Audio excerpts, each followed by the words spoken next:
ലക്ഷ്മണൻ തന്നെ വെട്ടിപ്പരിക്കേൽപ്പിച്ചത് എന്തിനായിരുന്നു എന്നാണ് ശൂർപ്പണഖ രാവണനോട് പറയുന്നത്.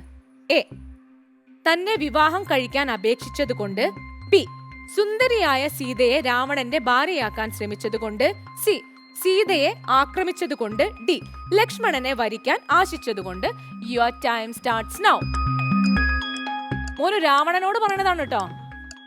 അടിക്കടാ, അടി. അവരൊരു അടികൾ നമുക്ക് ശരിയാക്കാം. ആ, സി. അയ്യോ, ടൈം. വേഗം വേഗം പെട്ടെന്ന് പറ.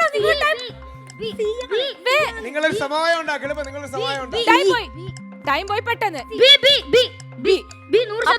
ഉറപ്പിക്കുകയാണ്. സുന്ദരിയായ സീതയെ രാവണന്റെ ഭാര്യയാക്കാൻ ശ്രമിച്ചത് കൊണ്ട്. ബി ആണ് ഉറപ്പിച്ചേ. ഒരു മാല ഇവിടെ ഉണ്ടായിരുന്നെങ്കിൽ ഞാൻ രണ്ടുപേരും കൂടി അണിയിച്ചേനെ. നമുക്ക് ബി പറഞ്ഞ ഒരു നിമിഷം. ബി പറഞ്ഞ രാഹുലിന്റെ വാദവും സി പറഞ്ഞ ആദിദേവിന്റെ ഭാഗവും നമുക്കൊന്ന് കേൾക്കണം. ഇയാളുടെ ഇത് പറഞ്ഞ ഫസ്റ്റ്. സീതയെ ആക്രമിച്ചത് കൊണ്ട് എന്നല്ല പറയുന്നത്. നിന്റെ പത്നിയാക്കാൻ പറ്റുന്നവളെ ഞാൻ കൊണ്ടുവന്നിടുവാൻ ഒരുമ്പെട്ടേൻ എന്ന് പറയുന്നുണ്ട്. ആ സമയത്ത് ലക്ഷ്മണൻ രാഘവ നിയോഗത്താൽ കുജനാസികാഛേദം നടത്തി എന്നാണ് പറയുന്നത്. അതുകൊണ്ടാണ് ഞാൻ അങ്ങനെ പറഞ്ഞത്. ഓക്കെ, അതുകൊണ്ടാണ് താങ്കൾ ബി പറഞ്ഞത്. താങ്കൾ സി പറഞ്ഞ എന്തുകൊണ്ടാണ്?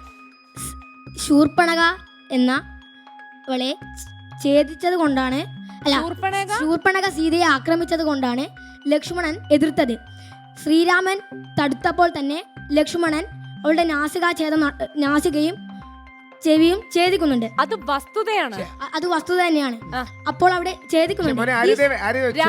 ചോദ്യം ശൂർപ്പണഖ സിമ്പതി ഉണ്ടാക്കാൻ രാവണനോട് എന്തു പറഞ്ഞു എന്നുള്ളതാണ്. വേണോ?